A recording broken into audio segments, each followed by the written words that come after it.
Bismillahirrahmanirrahim. Wa qawluhu in bi aqlinil tizam asyara bihi ila anna lazima labudda an yakuna laziman fi dhihni sawa'an boleh siwa'a lazimin ma'adhalika fil khariji kaluzumi zaujiyati lil arba'ati amla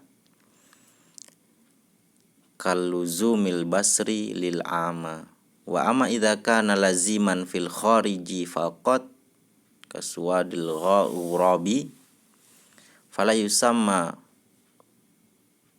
fahmuhu minal lafzi dilalatil tizami indal manatiqati wa in sumiya bidzalika indal usuliyina fal ba'u fi qawlihi bi aqlin bi makna fi wal muradu bil aqli az-zihnu ay al quwwatul mudrikatu thumma inna killa minad dilalati tadammuni wal iltizami yastalzimu dilalatal mutabaqati wa hiya la talzimuha kama idza kana al ma'na basiton wala laziman lahu wa dilalatu tadamuni qad tajtami'u ma'a dilalatil tizami fima idza kana al ma'na murakaban walahu lazima dhihni wa tanfaridu dilalatu tadamuni fima idza kana al ma'na murakaban wala laziman lahu zihniyan wa tanfaridu dilalatul tizami fima idza kana al ma'na basitan kanuqtati walahu lazimu zihni wallahu a'lam. Wa qauluhu dan bermula perkataannya Imam Al-Ahdar, kata Imam Damanhuri. Apa perkataan Imam Al-Ahdar? Kata Imam Al-Ahdar, in bi aqlinil tizam, itu menunjuki oleh dianya Imam Al-Ahdar bihi dengannya perkataan kepada bahwa sesungguhnya dilala lafzi wada'iyah yang iltizamiyah labudda mestilah oleh bahwasannya adalah dianya dilalah iltizamiyah itu lazim pada zihin, itu mesti pada akal, sama saja adalah lazim beserta demikian pada kenyataan. Jadi lazim pada zihin dan lazim pada kharij, pada kenyataan. Lazim di akal, mesti pada akal, di akal mesti terjadi dan di kenyataan juga mesti terjadi. Seperti apa contohnya? Seperti lazimnya genap bagi hitungan 4 ataupun tidak apa? Nah itu nanti atopnya.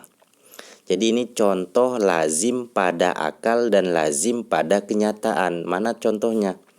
Mestinya genap pada hitungan 4. Jadi akal kita mengatakan mestilah, lazimlah pada hitungan 4 itu genap. Jadi genap itu mesti pada 4 itu mesti genap. Begitu juga di kenyataannya kita jumpai hitungan 4 itu adalah hitungan genap, bukan ganjil. Itu namanya lazim pada akal dan lazim pada kenyataan. Ataupun tidak, maksudnya tidak kayak mana? Tidak pada kharij. Jadi lazim pada zihin saja. Mana contohnya? Seperti mestinya melihat bagi orang yang buta. Kita bilang setiap orang yang punya mata mestilah melihat. Jadi melihatnya orang yang punya mata, Allahu Akbar. Jadi mestinya melihat orang yang punya mata itu cuman mesti di dalam akal saja. Kenapa? Karena di kenyataannya ada orang yang punya mata tapi nggak bisa melihat, yaitu orang-orang buta. di dalam kenyataan dunia ini ada orang punya mata tapi nggak bisa melihat, itu orang buta. Tapi akal kita mengatakan setiap yang punya mata mestilah bisa melihat. Jadi kelaziman, kemestian bisa melihat bagi orang yang punya mata ini cuma terjadi di akal saja, tidak di kenyataan.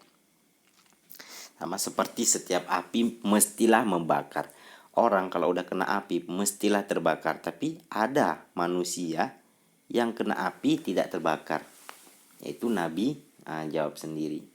Ketika Nabi tersebut dibakar, maka Allah tidak mengizinkan api tersebut membakar. Ini namanya lazim pada zihin. Pada zihin saja, pada akal saja. Zihin itu akal.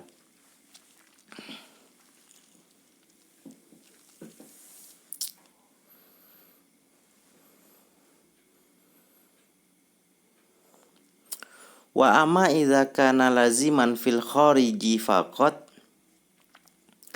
dan adapun apabila adalah dilala lafzi wada'iyah iltizamiyah, itu lazim, itu mesti pada kharij saja. Apanya yang mesti?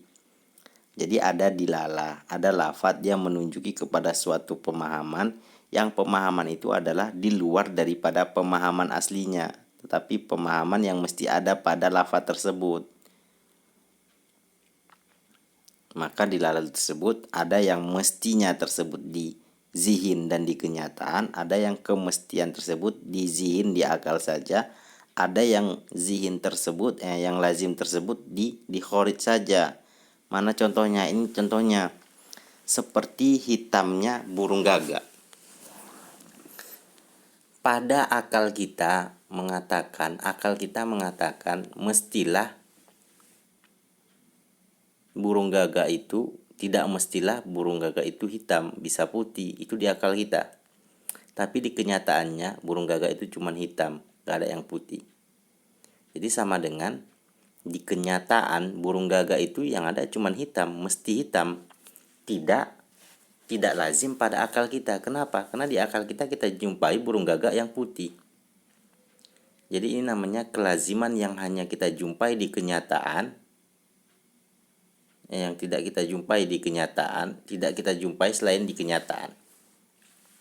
Burung gagak hitam, lazimnya di mana? Di kharij saja. Hitamnya burung gagak itu cuman di kenyataan saja. Hitamnya burung gagak cuman lazim, cuman mesti burung gagak hitam itu cuman di kenyataan saja. Di akal kita bisa kita katakan burung gagak itu mesti putih, bisa, mesti merah, bisa. Tapi di kenyataannya kita jumpai burung gagak itu yang ada cuman hitam. Maka tidak dinamakan akan pemahamannya.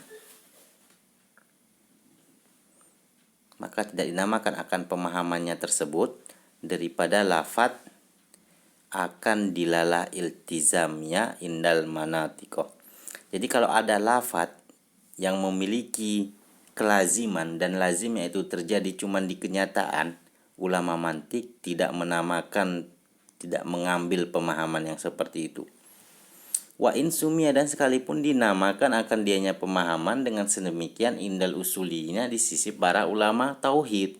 Ulama tauhid mengambil kelaziman yang terjadi pada kharij saja. Fal ba'u, maka bermula huruf ba pada perkataannya Imam Al-Ahdar, yaitu biaklin, itu dengan pengertian fi. Jadi terjadi majas di situ. Ba, lafadznya ba, tapi maknanya makna fi, pemahamannya pemahaman fi. Karena hakikat daripada makna ba tersebut adalah ibtida.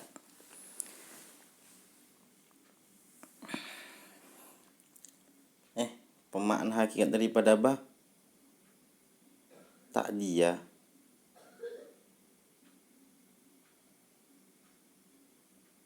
Ba ilsaq. Iya, ilsaq. Min ibtida ila intiha an mujawaza ala istila fi zarfiyah ruba ta'lil ba ilsaq ya. Ilsaq, ba itu maknanya ilsaq, dengan. Kalau bahasa Indonesianya dengan, tapi ba di sini memakai majas. Lihat di Majmu' Khamsin ada itu. Wal muradu, dan bermula maksud bil akli. Jadi yang dimaksud dengan akli kata Imam Damanhuri itu zihni. Ai artinya kuwah mudrikah. Kuwah mudrikah nanti dibahas. Pokoknya yang dimaksud dengan akli di sini adalah zihin. Ini adalah menggerakkan yang diperdapatkan. Kuwah nanti terbagi-bagi lagi. Summa, kemudian, inna, bahwa sesungguhnya tiap-tiap daripada dilalah tadammun dan dilalah iltizam itu lazimlah, mestilah oleh dianya tadammun dan iltizam akan dilalah mutabaqah. Jadi setiap kapan saja ada dilalah tadammun, mestilah ada dilalah mutabaqah. Kapan saja ada dilalah iltizam, mestilah ada dilalah mutabaqah. Wahya, dan bermula dianya dilalah mutabaqah itu tidak dilazimi akan dianya dilalah mutabaqah, akannya dilalah tadammun ataupun dilalah iltizam. Sebagaimana lafat idza kana, apabila adalah makna daripada lafat tersebut itu tunggal dan tidak ada kelaziman baginya lafat. Jadi seandainya ada suatu lafat yang memiliki makna, yang maknanya itu satu, tidak murakkab, dan lafat tersebut tidak memiliki makna kelaziman, maka lafat tersebut adalah namanya dilalah mutabaqah, dan di dalam lafaz tersebut tidak ada dilalah tadammun dan dilalah iltizam. Kesimpulannya, dilalah mutabaqah ini sangat kuat, dia bisa berdiri dengan sendirinya. Sementara dilalah mutabaqah dan iltizam dia harus disertai dengan mutabaqah.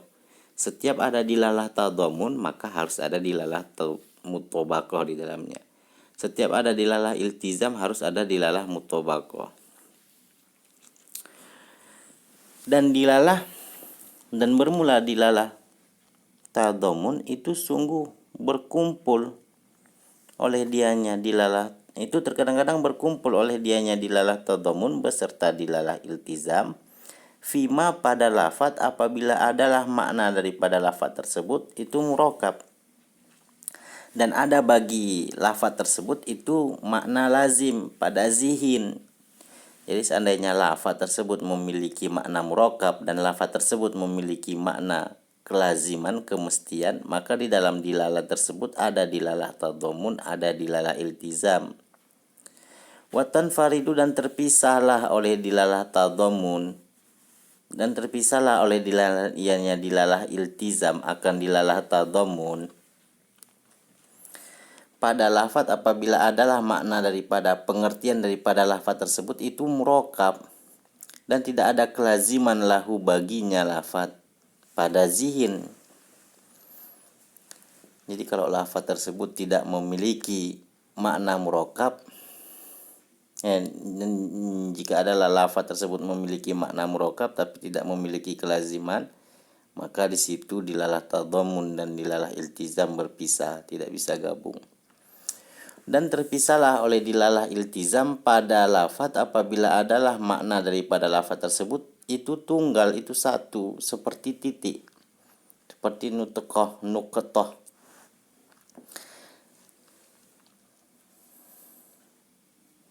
Dan ada baginya lafaz itu kelaziman pada zihin.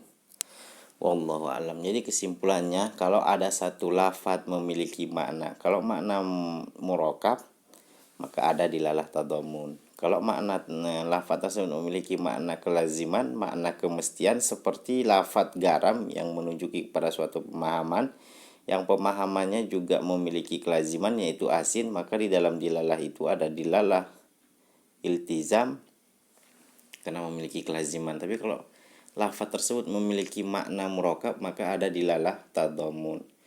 Kalau ada lafaz tersebut memiliki maknanya tidak murakkab dan tidak memiliki kelaziman, maka cuma ada dilalah mutabaqah. Jadi ruang lingkup ataupun tempatnya beradanya dilalah tadhamun ini di lafat-lafat yang memiliki makna yang maknanya murokab, yang tersusun. Tapi kalau maknanya tunggal satu, maka dilalah tadhamun tidak akan kita jumpai. Sedangkan dilalah iltizam dia berkecimpung, berada biasanya bisa kita tangkap di daerah lafat-lafat yang memiliki makna dan memiliki kelaziman. Jadi setiap lafat yang memiliki makna dan memiliki makna lazim, pemahaman kelaziman, pemahaman kemestian, seperti garam yang mesti asin, gula yang mesti manis, api yang mesti panas, es yang mesti dingin. Di situ akan kita jumpai dilalah iltizam. Sementara dilalah mutobakoh kita jumpai di setiap lafat yang memiliki pengertian. Setiap ada lafat dan ada pengertian, maka kita jumpai dilalah mutobakoh. Wallahu a'lam. Silakan dikomentari ataupun diperbaiki agar menjadi wawasan yang lebih luas. Karena banyaknya sekarang ilmu mantik, banyak yang mempelajari, dan kebanyakan yang mempelajari tidak bisa menggunakannya karena sulitnya. Kenapa? Karena ini bagian pemahaman, pengertian yang terjadi di kepala manusia. Ini sangat susah dideteksi. Pemahaman yang terjadi di kepala ini tidak nampak, harus betul-betul dihayati. Wallahu a'lam bishawab.